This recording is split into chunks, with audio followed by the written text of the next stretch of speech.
Assalamualaikum warahmatullahi wabarakatuh. Perkenalkan, nama saya Habadia Abdullah Sauro dari kelas C dengan NIM H01244021. Di sini saya membuat video untuk menyelesaikan tugas final dari mata kuliah profesi kependidikan. Baik, di sini saya telah membuat PowerPoint, poin-poin penting yang akan saya bahas atau jawab dari kelima pertanyaan yang telah diberikan oleh Bapak. Baik, di sini saya mulai dari pertanyaan pertama. Pertanyaan pertama yaitu sebutkan dan jelaskan 3 karakteristik utama yang membedakan profesi kependidikan dari profesi lain. Baik, di sini ada 3 poin untuk membahas karakteristik utamanya. Yang pertama itu standar kompetensi guru. Profesi guru memiliki standar kompetensi yang telah ditetapkan secara nasional dan dapat diukur. Standar ini mencakup kompetensi pedagogik, kepribadian, sosial, dan profesional. Standar kompetensi ini digunakan sebagai acuan bagi guru untuk terus mengembangkan diri dan meningkatkan kualitas pembelajaran dengan memahami standar yang ada. Guru dapat mengidentifikasi area yang perlu ditingkatkan. Yang kedua itu kode etik. Kode etik profesi guru mengatur bagaimana guru seharusnya berinteraksi dengan siswa, rekan kerja, orang tua, dan masyarakat. Ini mencakup prinsip-prinsip moral dan etika yang harus diikuti oleh setiap guru. Kode etik bertujuan untuk menjaga interaksi, objektivitas, dan profesionalitas guru dalam menjalankan tugasnya. Dengan mematuhi kode etik, guru dapat mempertahankan kepercayaan masyarakat terhadap profesi kependidikan itu. Kemudian poin ketiga itu organisasi profesi.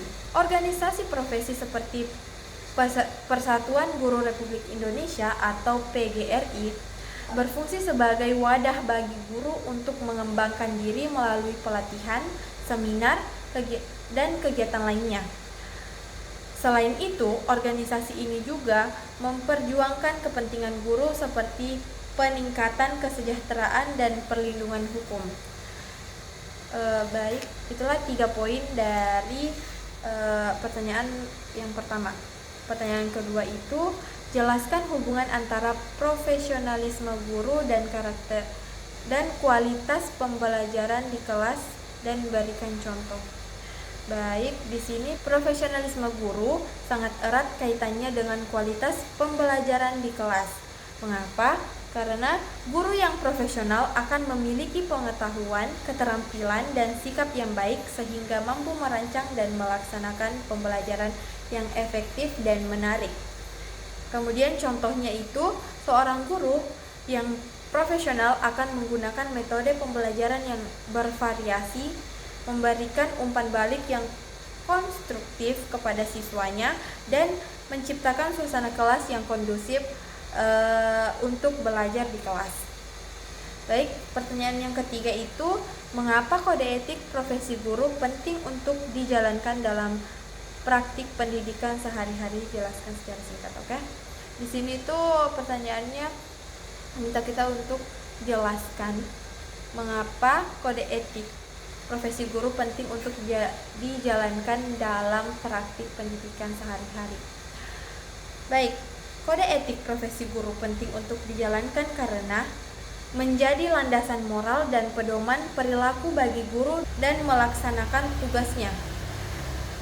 Kode etik membantu guru untuk menjaga integritas, objektivitas, dan profesionalitas dalam berinteraksi dengan siswa, college, dan masyarakat.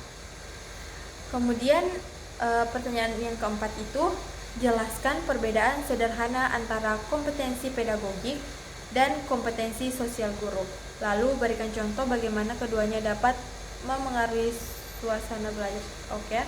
Di sini itu pertanyaannya meminta kita menjelaskan perbedaan antara kompetensi pedagogik dan kompetensi sosial guru. Kompetensi pedagogik atau kemampuan guru dalam mengelola pembelajaran termasuk merencanakan, melaksanakan, dan mengevaluasi pembelajaran. Itu di kompetensi pedagogik. Sedangkan kompetensi sosial itu kemampuan guru dalam berinteraksi dan berkomunikasi dengan siswa, kolej, dan orang tua.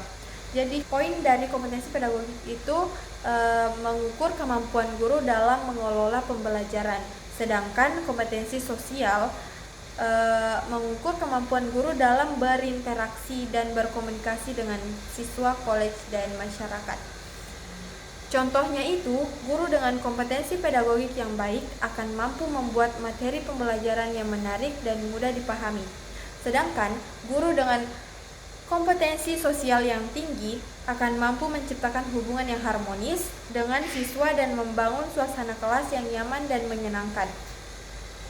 Kemudian pertanyaan yang terakhir atau pertanyaan yang kelima itu tadi khusus. Sebuah pelatihan guru telah dilakukan selama 1 semester. Namun, sebagian guru merasa manfaatnya tidak terlalu dirasakan. Pertanyaannya itu kenapa hal tersebut bisa terjadi dan apa solusi yang Anda tawarkan sebagai calon guru untuk kasus di atas. Oke. Baik, di sini pertanyaannya itu mengatakan bahwa kenapa hal tersebut bisa terjadi dan meminta kita untuk memberikan saran atau solusi sebagai calon guru. Baik, di sini itu kenapa hal tersebut bisa terjadi? Hal ini bisa terjadi karena beberapa faktor seperti materi pelatihan yang tidak relevan dengan kebutuhan guru, metode pelatihan yang kurang efektif, atau kurang dukungan dari pihak sekolah itu sendiri. Baik, di sini pertanyaannya juga ada apa solusi yang Anda tawarkan sebagai calon guru untuk mengatasi masalah tersebut. Baik, sebagai calon guru, solusi yang saya tawarkan ada 4 cara, mungkin bisa diikuti. Yang pertama itu melakukan analisis kebutuhan. Yang dimaksud dengan melakukan analisis kebutuhan itu dengan mengidentifikasi kebutuhan guru melalui survei atau wawancara sebelum menyelenggarakan pelatihan itu sendiri. Kemudian yang kedua itu mengembangkan materi pelatihan yang relevan. Yang dimaksud mengembangkan materi pelatihan yang relevan itu seperti menyusun materi pelatihan yang sesuai dengan kebutuhan guru dan perkembangan terbaru di bidang pendidikan itu.